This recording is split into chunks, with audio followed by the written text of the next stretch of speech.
నమస్తే నేను Priya, welcome to see news. ముందుగా వార్తల్లోని ముఖ్యాంశాలు. పేరాబత్తుల రాజశేఖరాన్ని గెలిపించండి, గ్రాడ్యుయేట్లకు ఎమ్మెల్యే ఆదిరెడ్డి శ్రీనివాస్ పిలుపు.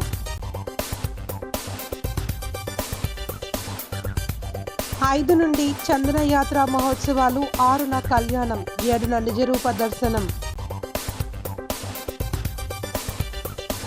ముద్రగడపై దాడిని ఖండిస్తున్నాం, జనసేన నాయకురాలు బార్లపూడి క్రాంతి. మార్చి 9 నుండి 14 వరకు పాత సోమాలమ్మ జాతర, ఆలయంలో గొర్రెల సురేష్ దంపతుల పూజలు. స్వర్ణాంధ్ర బహుముఖ సేవలు ప్రశంసనీయం, వృద్ధాశ్రమం 21వ వార్షికోత్సవ వేడుకలో వక్తలు. ఉమ్మడి ఉభయ గోదావరి జిల్లాల గ్రాడ్యుయేట్ ఎమ్మెల్సీ కూటమి అభ్యర్థిగా పోటీ చేస్తున్న పేరాబత్తుల రాజశేఖరానికి ఓట్లు వేసి అఖండ మెజారిటీతో విజయం చేకూర్చాలి అని రాజమహేంద్రవరం సిటీ ఎమ్మెల్యే ఆదిరెడ్డి శ్రీనివాస్ పిలుపునిచ్చారు. ఉమ్మడి ఉభయ గోదావరి జిల్లాల గ్రాడ్యుయేట్ ఎమ్మెల్సీ కూటమి అభ్యర్థిగా పోటీ చేస్తున్న పేరాబత్తుల రాజశేఖర్కు మద్దతుగా స్థానిక 11వ డివిజన్లో పరిశీలకులు బోల్లా వెంకటకృష్ణ ప్రసాద్, కూటమి నాయకులు కాశీ నవీన్ కుమార్, అత్తి సత్యనారాయణ, వరే శ్రీనివాసరావు, మజ్జి రాంబాబు, బుడ్డిగ రాధా, వై శ్రీను, పిక్కి నాగేంద్ర, యనుముల రంగబాబు, కొరగంటి సతీష్ తదితర నాయకులతో కలిసి డివిజన్ ఇన్ఛార్జ్ కంటిపూడి రాజేంద్ర ప్రసాద్ పర్యవేక్షణలో ఎన్నికల ప్రచారం నిర్వహించారు. గ్రాడ్యుయేట్ ఓటర్లను కలిసి తమ కూటమి ఎమ్మెల్సీ అభ్యర్థి పేరాబత్తుల రాజశేఖరాన్ని ఓట్లు వేసి గెలిపించాలి అని కోరారు. అనంతరం ఆయన మీడియాతో మాట్లాడుతూ రాజశేఖరానికి ఒక్క అవకాశం ఇస్తే పట్టభద్రుల ప్రయోజనాలను కాపాడతారన్నారు. నిరుద్యోగుల సమస్యలను ప్రభుత్వం దృష్టికి పరిష్కరిస్తానని హామీ ఇచ్చారు. ఉభయ గోదావరి జిల్లాల పట్టభద్రుల శాసన మండలి ఎన్నికల్లో ఎన్డీఏ కూటమి అభ్యర్థిగా పేరాబత్తుల రాజశేఖర్ గారు పోటీ చేయడం జరుగుతూ ఉంది. స్వతహాగా ఈ యొక్క పట్టభద్రుల ఎన్నికల్లో రాజకీయ పార్టీగా ఏనాడు కూడా జోక్యం చేసుకోలేదు. కానీ ఈరోజు అవసరం, శాసన మండలిలో ఎన్డీఏ కూటమి యొక్క సంఖ్యాబలం పెరగవలసిన అవసరం కనబడతా ఉంది. రాష్ట్రంలో తీసుకుంటున్న కొన్ని నిర్ణయాలు చట్టసభల పరంగా జరుగుతూ ఉన్న శాసన మండలిలో వైఎస్ఆర్ కాంగ్రెస్ పార్టీ వారు ఉద్దేశపూర్వకంగా ఇబ్బంది పెట్టి రాష్ట్రానికి మేలు జరిగే అనేకమైన అంశాలని అడ్డుపడే పరిస్థితులు కూడా కనబడతా ఉన్నాయి. దీని దృష్ట్యా విద్యావంతుడు, సమస్యలపైన అవగాహన కలిగిన వ్యక్తి రాజశేఖర్ గారిని అధిష్టానం నిర్ణయించడం, ఆయన తరపున మేమందరం రాజమండ్రి సిటీలో ఇంటింటికి వెళ్తూ ఉన్నాం. బీజేపీ వారు, మేము, జనసేన అందరం కూడా ఇంటింటికి వెళ్తూ ఉంటే మంచి స్పందన. ఈ 8 నెలల్లో ఇది ఒక మంచి ప్రభుత్వంగా మీరు అందరూ కూడా చేశారు. ఆర్థికపరమైన ఎన్ని సమస్యలు ఉన్నా కూడా ముందుకు వెళ్తూ ఉన్నారు. ఈ యొక్క శాసన మండలి ఏదైతే ఉన్నదో ఎన్నిక పట్టభద్రులది, తప్పకుండా ఎన్డీఏ కూటమి అభ్యర్థికి మద్దతు తెలుపుతాం. ఆయన నెగ్గవలసిన అవసరం ఉంది. ఈ రాష్ట్రంలో ఏది జరిగినా ఎన్డీఏ కూటమి అభ్యర్థులు నెగ్గించుకునే బాధ్యత మా పైన కూడా ఉందని ప్రజలు వారికి వారుగా చెప్తా ఉన్నారు. మంచి స్పందన కనబడతా ఉంది. తప్పకుండా ఆయన నెగ్గాలని, నెగ్గిన తర్వాత ఏదైతే ఈ యొక్క పట్టభద్రుల శాసన మండలి సభ్యుడిగా ఆయనకు అనేకమైన సమస్యలు ఇప్పుడు మా దృష్టికి కూడా వచ్చున్నాయి. ఈ రోజున కొంతమంది ఇండిపెండెంట్లుగా నుంచుంటా ఉన్నారు. తప్పు పట్టం, ప్రజాస్వామ్యం, ఎవరైనా పోటీ చేయొచ్చు. కానీ ఓటు వేసేవారు ఆలోచించాలి. ఆ వ్యక్తికి మీ సమస్య చెప్పి పరిష్కరించుకోవడం సులువా, లేకపోతే ఎన్డీఏ అధికారంలో ఉన్న పార్టీ సభ్యుడిగా ఉన్న వ్యక్తిని నెగ్గించుకొని తద్వారా ఆ శాఖ మంత్రి ఏదైతే ఉన్నారో లోకేష్ గారితో కానీ, చంద్రబాబు నాయుడు గారితో కానీ, పవన్ కళ్యాణ్ గారితో పని చేయించుకోవడం సులువా అన్న విషయాన్ని మీరు ఆలోచించాలి. మెగా డిఎస్సి తీసున్నాం, ఏదైతే ఫీజు రియంబర్స్మెంట్ బకాయిలు కూడా మన పండగ ముందు చెల్లించున్నాం. ఇంకా ఏ సమస్య ఉన్న అన్నింటినీ పరిష్కరించుకుంటూ ఒక్కొక్కటిగా వస్తూ ఉన్నాం. ఎన్డీఏ అధికారంలో ఉంది కాబట్టి ఆ యొక్క కూటమికి సంబంధించిన అభ్యర్థి అయితే మరింత సేవ చేయడానికి అవకాశం ఉంటుంది. మిగతా వారితో పోల్చుకున్నట్లయితే ఒకంత అతనికి కాస్త వెసులుబాటు ఉంటుంది. వారి యొక్క సమస్యలు పరిష్కరించడంలో ఆయనకు ఉండే అవకాశం మిగతా వారికి ఉండదు. ఆ అంశాన్ని కూడా ఈ ఓటర్స్ అందరూ కూడా అవగాహనతో ఆలోచించాలని పేరాబత్తుల రాజశేఖర్ గారికి మొదటి ప్రాధాన్యత ఓటు నెంబర్ 1 వేసి అత్యధిక మెజార్టీతోటి ఎన్డీఏ కూటమి చేస్తున్న కృషిని అంతా కూడా ఓటు రూపంలో చూపించాలని కూడా ఆ ఓటర్స్ అందరినీ అభ్యర్థిస్తూ ఉన్నాం. స్థానిక సింహాచల నగర్ శ్రీ వరాహలక్ష్మీ నృసింహస్వామి క్షేత్రంలో శ్రీ మధుభయ వేదాంతాచార్య పీఠం ట్రస్ట్ శ్రీరంగం ఆధ్వర్యాన ఫిబ్రవరి 5 నుండి 9వ తేదీ వరకు 23న వార్షిక చందనయాత్ర మహోత్సవాలు నిర్వహించడానికి ఆలయ ధర్మకర్తలు కాలేపు సూర్యసింహాచలం, కాలేపు నాగేశ్వరరావు పర్యవేక్షణలో ఏర్పాట్లు చేస్తున్నారు. ఆలయ ప్రాంగణంలో సోమవారం జరిగిన మీడియా సమావేశంలో అర్చకులు అవసరాల శ్రీకిరణ్ స్వామి వివరాలు వెల్లడించారు. 4వ తేదీ మంగళవారం సాయంత్రం 6 గంటలకు ఉత్సవ ప్రార్థన, విశ్వక్సేన పూజ, పుణ్యాహవచనం, ఋత్విక్ వరుణం, రక్షాసూత్రం, అంకురారోపణ, వైనతేయ ప్రతిష్ఠ జరుగుతాయని తెలిపారు. 5వ తేదీ బుధవారం ఉదయం 8 గంటలకు ధ్వజారోహణ, యాగశాల ప్రవేశం, నిత్య హోమాలు, నిత్య పూర్ణాహుతి, సంతాన సాఫల్యం కోసం గరుడ ప్రసాద వితరణ, సాయంత్రం 4 గంటలకు తిరువీధి ఉత్సవం ఉంటుంది అని ముప్పిరాల అనంతాచార్యులు పరాశర రఘునాథ భట్టర్ స్వామి ఆధ్వర్యంలో తిరువీధి ఉత్సవం ఆలయం నుండి మొదలై 11 కిలోమీటర్ల ఊరేగింపు సాగి తిరిగి ఆలయానికి చేరుతుంది. 6వ తేదీ గురువారం తిరుకల్యాణ మహోత్సవం, 7వ తేదీ శుక్రవారం ఉదయం 6 నుండి సాయంత్రం 6 గంటల వరకు నిజరూప దర్శన సేవ, 9వ తేదీ ఆదివారం ఉదయం 10 గంటల నుండి శ్రీవారి ప్రసాదం, తదియారాధన జరుగుతుందన్నారు. వీరలక్ష్మి శ్రీ మధుభయ వేదాంతాచార్య పీఠం ట్రస్ట్ ప్రతినిధులు సిగాకొల్లి సీతారామాంజనేయులు, గొల్లపూడి రామలింగేశ్వరరావు, అర్చకులు చిరంజీవి, పండిట్ జీ తదితరులు పాల్గొన్నారు. జై శ్రీమన్నారాయణ. శ్రీవారి యొక్క వరాహలక్ష్మీ నరసింహస్వామి వారి యొక్క వార్షిక చందనయాత్ర మహోత్సవాలు ఈ నెల ఫిబ్రవరి 5వ తారీఖు నుంచి ప్రారంభం కాబోతున్నాయి. ఫిబ్రవరి 5వ తారీఖు ఉదయం సంతాన సాఫల్య ప్రసాదాన్ని ఇవ్వడం జరుగుతుంది. సంతానం కావలసిన వారికి సాయంత్రం శ్రీవారి యొక్క గరుడ సేవ రాజమహేంద్రవర పురవీధులలో 11 కిలోమీటర్ల పాటు క్వారీ మార్కెట్ సెంటర్, దేవీ చౌక్, అదేవిధంగా కోటగుమ్మం సెంటర్, మెయిన్ రోడ్ మీదుగా శ్యామలా సెంటర్ మీదుగా శ్రీవారు సుమారు 11 కిలోమీటర్ల భక్తులందరినీ కూడా తిరువీధిలో అనుగ్రహిస్తారు. ఫిబ్రవరి 6వ తారీఖు సాయంత్రం చందనయాత్ర మహోత్సవం సందర్భంగా వార్షిక కళ్యాణ మహోత్సవం జరుగుతుంది. ఫిబ్రవరి 7వ తారీఖు ప్రధానంగా శ్రీవారి యొక్క నిజరూప దర్శన సేవ ఉంటుంది. ఆ ఒక్కరోజు మాత్రమే నిజరూప దర్శనం ఉంటుంది. అటు తర్వాత శ్రీవారికి ఫిబ్రవరి 8వ తారీఖున భక్తులందరికీ కూడా నిత్యరూప దర్శన సేవ చందనంతో మరలా దర్శనమిస్తారు స్వామి. ఆ రోజు ఉదయం 10:30 గంటలకి చక్రస్థాన మహోత్సవం ఉంటుంది. అదేవిధంగా ఫిబ్రవరి 9వ తారీఖు ఉదయం శ్రీవారి యొక్క దివ్య ప్రసాదంతో భక్తులందరికీ కూడా అన్న సమారాధన కార్యక్రమం విశేషంగా జరుగుతుంది. తదియారాధన భక్తులందరూ కూడా కార్యక్రమాలన్నింటినీ కూడా గమనించుకొని అందరూ వచ్చి శ్రీవారి యొక్క నిజరూప దర్శన సేవ చేసుకొని అందరూ కూడా శ్రీవారికి చందనాన్ని సమర్పించి అందరూ కూడా శ్రీవారి యొక్క ప్రసాదాన్ని స్వీకరించి తరించండి. భక్తులందరికీ అదేవిధంగా మీడియా వారికి అందరికీ కూడా శ్రీవారి యొక్క అనేక మంగళాశాసనములు చేస్తూ జై శ్రీమన్నారాయణ. కెర్లంపూడిలో మా నాన్న మాజీ మంత్రి ముద్రగడ పద్మనాభం ఇంటిపై దాడి జరిగింది అని విని చాలా బాధపడ్డానని ముద్రగడ పద్మనాభం కుమార్తె జనసేన నాయకురాలు బార్లపూడి క్రాంతి అన్నారు. రాజమహేంద్రవరం జనసేన పార్టీ తరపున ముద్రగడపై దాడిని ఖండిస్తున్నట్లు తెలిపారు. ఆమె మీడియాతో మాట్లాడుతూ జై జనసేన అని చెప్పినంత మాత్రాన ప్రతి ఒక్కరూ జనసేన పార్టీ వారు అయిపోరు అని, జనసేన పార్టీలో ఇలాంటి దాడులను పవన్ కళ్యాణ్ ప్రోత్సహించరని వ్యాఖ్యానించారు.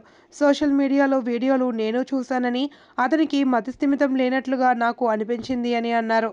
జనసేన పార్టీ పెద్దలతో కూడా మాట్లాడడం జరిగింది అని, దాడి చేసింది ఎవరో, నడిపించింది ఎవరో పోలీసులు దర్యాప్తులో పూర్తిగా తేలుస్తామని హామీ ఇచ్చారన్నారు. ఎవరో గుర్తు తెలియని వ్యక్తులు చేసిన పనిని జనసేన పార్టీకి ఆపాదించడం ఎంతమాత్రం సమంజసం కాదన్నారు. ఎన్నికల ముందు జనసేన పార్టీలో జాయిన్ అవుదామనుకున్నానని, కానీ ఇప్పుడు జాయిన్ అయితే కుటుంబంలో విద్వేషాలు వస్తాయి అని, ఎన్నికల తర్వాత నన్ను పవన్ కళ్యాణ్ పార్టీలో జాయిన్ చేసుకున్నారని తెలిపారు. అలాంటి నాయకుడు ఇలాంటి దాడులను ప్రోత్సహించారని పేర్కొన్నారు. ఈరోజు కిర్లంపూడిలో నాన్నగారింటి దగ్గర దాడి జరిగిందని టీవీలో చూసి చాలా బాధపడ్డాను. ఇలాంటి దాడులు ఎక్కడ ఎవరి మీద జరగకూడదు. నేను ఈ దాడిని తీవ్రంగా ఖండిస్తున్నాను. పవన్ కళ్యాణ్ గారు ఇలాంటి దాడుల వెనకాల అస్సలు ప్రోత్సహించరు. జనసేన నుంచి చేస్తున్నారని చెప్పి ఆరోపణలు, డబ్బులు ఇచ్చి చేయిస్తున్నారని చెప్పి ఆరోపణలు చేస్తూ ఉన్నారు. పవన్ కళ్యాణ్ గారు ఎప్పుడూ ఇలాంటివి ప్రోత్సహించలేదు. ఆయనకి ప్రజలన్నా నాయకులన్నా ఎంతో గౌరవం. వాళ్ళ మీదకి ఏం చేసినా సరే వాళ్ళని బాగా ఖండిస్తూ ఉంటారు.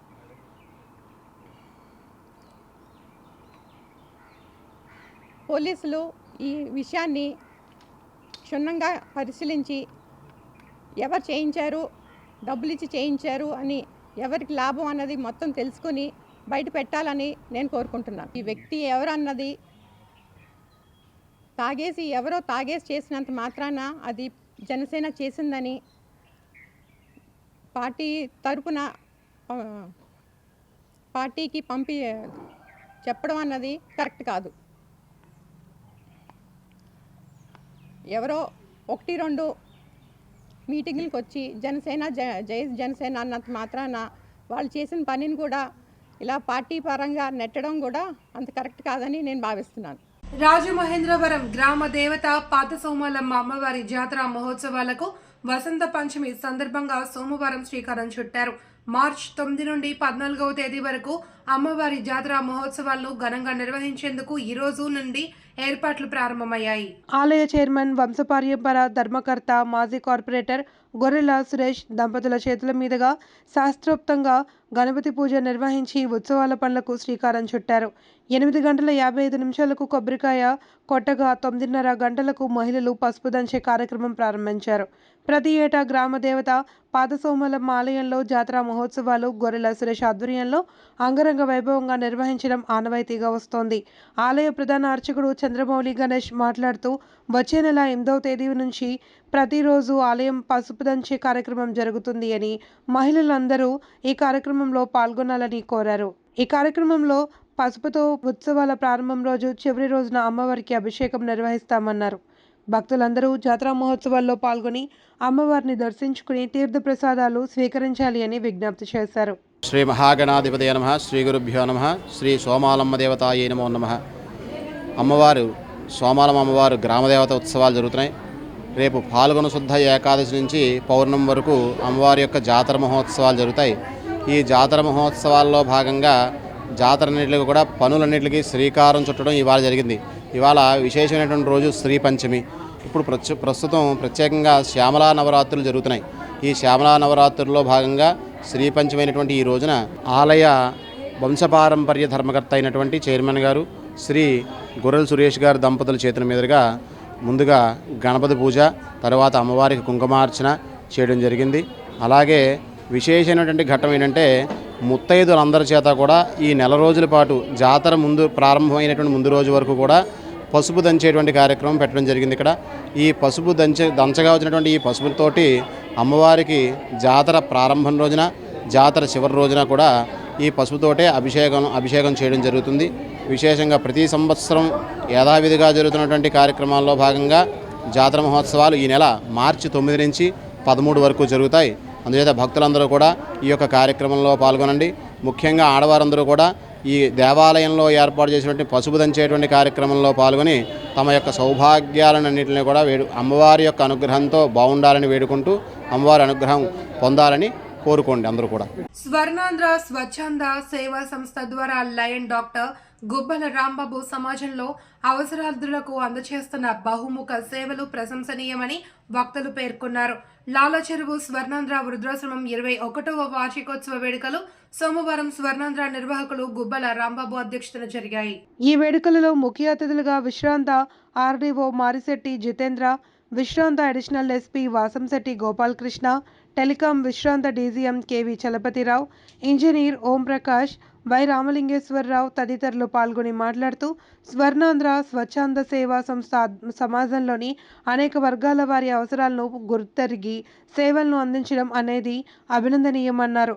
కేవలం వృద్ధాశ్రమంలోని వృద్ధులకు భోజన సదుపాయం కల్పించడమే కాకుండా వారి అవసరాలన్నిటినీ గుర్తించి సేవ చేయడం అనేది రాంబాబుకే చెల్లిందన్నారు.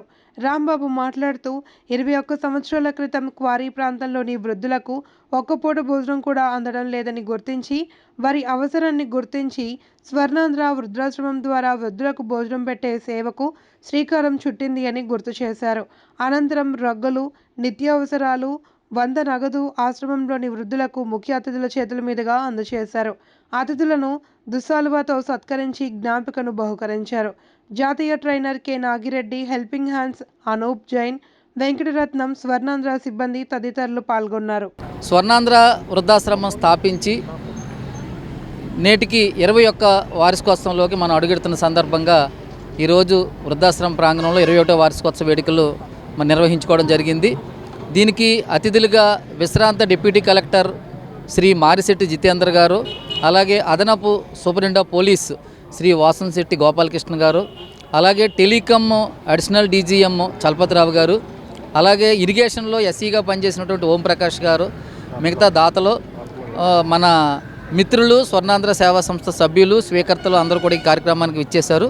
వారందరికీ కూడా నేను సాదరంగా ఆహ్వానం పలుకుతూ 21 సంవత్సరాలుగా స్వర్ణాంధ్ర వృద్ధాశ్రమం తరపున రాజమండ్రి నగరంలో ఉన్నటువంటి అవసరార్థులకు, నిరాశ్రయులకు వసతి సౌకర్యం, అలాగే వారికి ఉచిత అన్నదాన సౌకర్యం కూడా మనం దాతలు అలాగే స్వర్ణాంధ్ర సభ్యుల సహకారంతో చేస్తున్నామని మీ అందరికీ తెలిసిన విషయమే.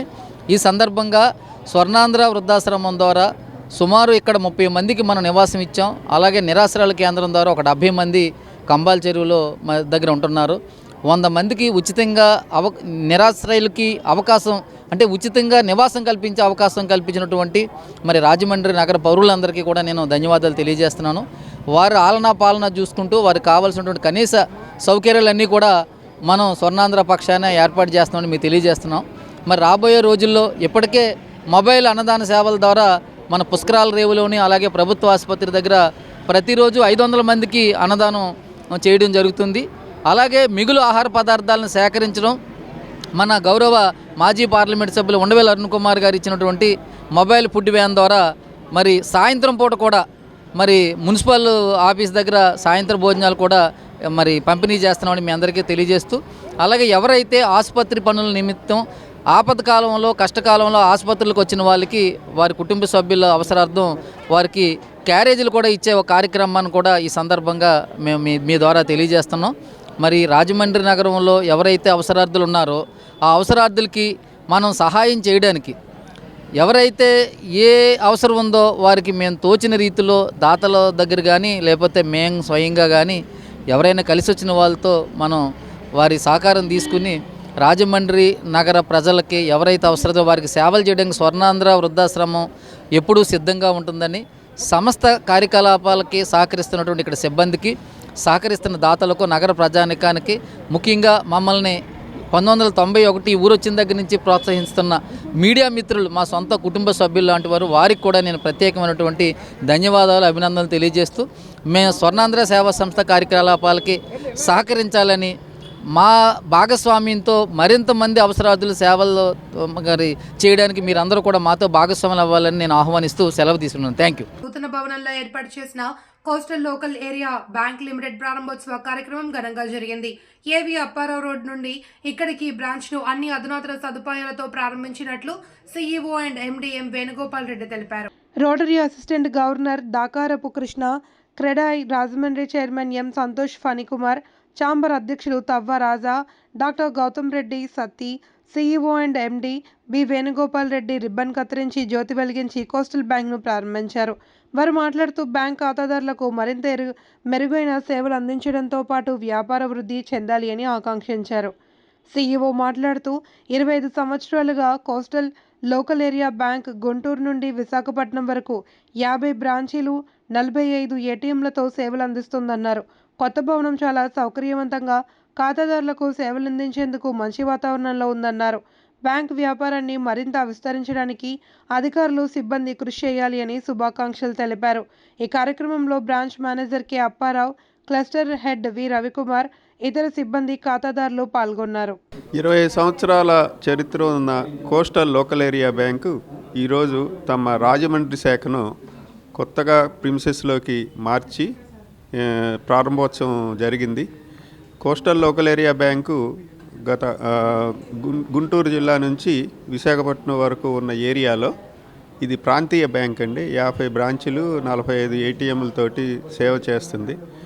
దీని యొక్క వినూత్నమైన విశిష్టత ఏమిటంటే స్టాఫ్ సర్వీస్ ఒకటి చాలా బాగుంటుంది. స్టాఫ్ అందరూ లోకల్, ప్లస్ లోకల్ లాంగ్వేజ్ మాట్లాడతారు. కస్టమర్ని చక్కగా పేరు పెట్టి పిలుస్తారు.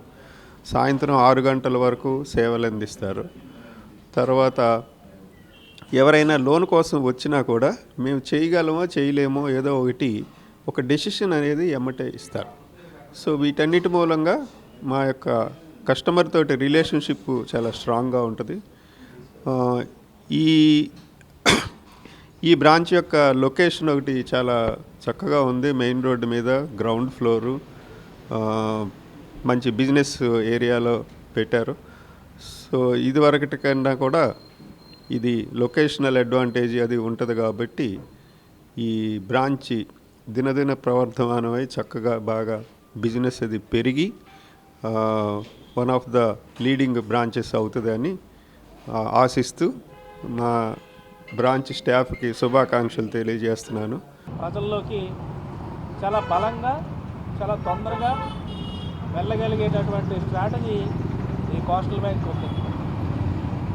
మనం ఎక్కడ బ్రాంచ్ చూసుకున్నా సరే ముందు ఇమీడియట్గా ఏంటంటే ఈ చిన్న చిన్న వ్యాపారస్తులకి సర్వీస్ చేయడంలో వీళ్ళు ఎప్పుడూ కూడా ముందంజలో ఉంటారు. అలాగే బ్యాంకింగ్ అంటే పూర్వం ఏంటంటే ఒక పల్లెటూరులో గ్రామంలో డబ్బులు ఎవరి దగ్గర అయితే సర్ప్లస్ ఉందో ఆ సర్ప్లస్ ఉన్నటువంటి మనీ ఒక నమ్మకమైన వ్యక్తి చేతుల్లో పెట్టేవాడు. ఆ నమ్మకమైన వ్యక్తి ఏం చేసేవాడు, ఎవరికైతే డబ్బులు అవసరం ఉందో వాళ్ళకి ఇచ్చేవాడు. దీని అంతటికీ వ్యవస్థ అంతటికీ కావాల్సింది ఏంటంటే ఒక నమ్మకమైన వ్యక్తి. ఇప్పుడు అది ఒక నమ్మకమైన వ్యవస్థ. ఆ నమ్మకమైన వ్యవస్థే ఈ బ్యాంకింగ్. స్వేచ్ఛ, సమానత్వం, సౌభ్రాతృత్వం అనేది ఉదాత్త ఆశయాల కోసం నిరంతరం పనిచేస్తూనే ఉంటాము అని సమత సేవా సమితి వ్యవస్థాపకులు, రిటైర్డ్ ఆదాయ పన్నుల శాఖ చీఫ్ కమిషనర్ మేడిశెట్టి తిరుమల కుమార్ చెప్పారు.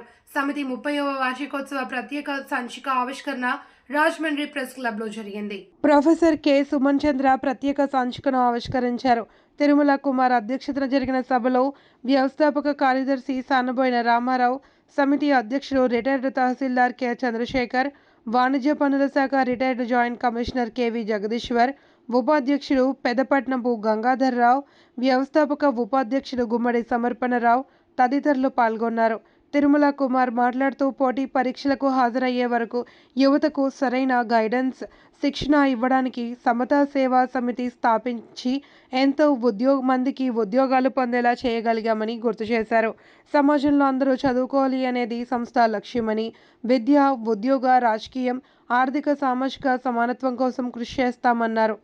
సానబోయిన మాట్లాడుతూ పోటీ పరీక్షలకు హాజరయ్యే వారికి సమతా సేవా సమితి ద్వారా మరింత అధికంగా సహాయ సహకారాలు అందించేందుకు కృషి చేస్తామని చెప్పారు. కార్యక్రమంలో నాయకులు L V Prasad, B George, Anthony, Y Srinivas తదితరులు పాల్గొన్నారు. ఎప్పుడైతే మన దేశంలో ఈ 3 వర్ధిల్లాయో దేశం అభివృద్ధి పథంలో పురోగమిస్తుంది. అది ఆ రోజు మన రాజ్యాంగ నిర్మాత బాబాసాహెబ్ అంబేద్కర్ గారు, మరి మనకి స్వాతంత్రాన్ని తెచ్చినటువంటి మహాత్మా గాంధీ గారు, ఇతర పెద్దలందరూ కూడా ఆలోచించి ఈ ఫ్రెంచ్ విప్లవం 1789లో ఫ్రెంచ్ విప్లవం జరిగినప్పుడు ఈ 3 నినాదాలతో ఫ్రెంచ్ విప్లవం జరిగింది. Liberty, equality, fraternity. అయితే ఏమిటి ఇక్కడ వాటికి మన సమతా సేవా సమితికి ఏంటి సంబంధం అంటే ఈ 3 ఆశయాల సాధన కోసమే సమతా సేవా సమితి ఏర్పడింది. ఏంటి 3 ఆశయాలు? స్వేచ్ఛ, లిబర్టీ. ఏంటి లిబర్టీ అండి? మన రాజ్యాంగంలో 3వ పార్ట్లో part 3 of the Indian constitution ప్రాథమిక హక్కులు ఇవ్వబడ్డాయి. ప్రతి ఒక్కరికి జీవించే హక్కు, చదువుకునే హక్కు, తనకి ఇష్టం వచ్చిన మతాన్ని ఆచరించే హక్కు, భారతదేశంలో ఎక్కడైనా నివసించే హక్కు, పత్రికా స్వేచ్ఛ, భావ ప్రకటన స్వేచ్ఛ, రాసే హక్కు, ఉద్యోగం చేసే హక్కు, బానిసత్వానికి వ్యతిరేకంగా తిరుగుబాటు చేసే హక్కు, ఏ వ్యక్తిగత ఎవరు బానిస కాదు, భారత పౌరులు అంతటా సమానులైనటువంటి ఒక మహోన్నతమైన కాన్సెప్ట్తో ఈ స్వేచ్ఛ అనే భావం ఇక్కడ ఏర్పడింది. సమతా సేవా సమితి అంటే ఇప్పుడు అంటే 95, 96 నుంచి 2000 ఏంటని విద్యార్థులు పోటీ పరీక్షలకు ప్రిపేర్ అయ్యేవాళ్ళు ఎదురు చూసేవారు. అలాగనే తిరుమల కుమార్ గారు క్లాస్ చెప్తున్నారంటే మేము ఆ క్లాస్ రూమ్ హాలు సరిపోలేని పరిస్థితి ఉండేది. అంటే అంతటి ప్రపంచం సృష్టించినటువంటి ఈ పోటీ పరీక్షల్లో శిక్షణకు మన రాజమండ్రి పరిసర ప్రాంతాల వారికి ఉపయోగపడినటువంటి సంస్థ. అటువంటిది కొంత బీసీ స్టడీ సర్కిల్ వచ్చాక మేము వెనకబడ్డాము. ఏదో బీసీ స్టడీ సర్కిల్ ద్వారా. ఢిల్లీ అసెంబ్లీ ఎన్నికల ప్రచారంలో భాగంగా ఆంధ్రప్రదేశ్ బీజేపీ అధ్యక్షురాలు రాజమహేంద్రవరం ఎంపీ దగ్గుపాటి పురంధరేశ్వరి సోమవారం చాందినీ చౌక్ పార్లమెంట్ నియోజకవర్గంలోని షకూర్ బస్తీ బీజేపీ అసెంబ్లీ అభ్యర్థి కర్నల్ సింగ్ జీ బీజేపీ నాయకులతో కలిసి ప్రచారం చేశారు. ఈ సందర్భంగా ఆమె మాట్లాడుతూ బీజేపీకి సానుకూలమైన వాతావరణం ఎన్నికల ప్రచారంలో స్పష్టంగా కనిపిస్తుందన్నారు. తప్పకుండా బీజేపీ విజయం సాధిస్తుంది అని ఎంపీ పురంధరేశ్వరి ధీమా వ్యక్తం చేశారు. ప్రధాని నరేంద్ర మోదీ నేతృత్వంలోని సర్కార్ వస్తే ఢిల్లీ మరింతగా అభివృద్ధి చెందుతుంది అని ఆకాంక్షించారు. మేధావులు, విద్యావంతులు డబుల్ ఇంజన్ సర్కార్ను గెలిపించాలి అని కోరారు. ఇప్పటికే పలు నియోజకవర్గాల్లో ఆమె ప్రచారం చేశారు. మరోపక్క పార్లమెంట్ బడ్జెట్ సమావేశాల్లోనూ పాల్గొంటున్నారు. వార్తలు ముగించే ముందు హెడ్లైన్స్ మరోసారి. పేరాబత్తుల రాజశేఖరాన్ని గెలిపించండి, గ్రాడ్యుయేట్లకు ఎమ్మెల్యే ఆదిరెడ్డి శ్రీనివాస్ పిలుపు.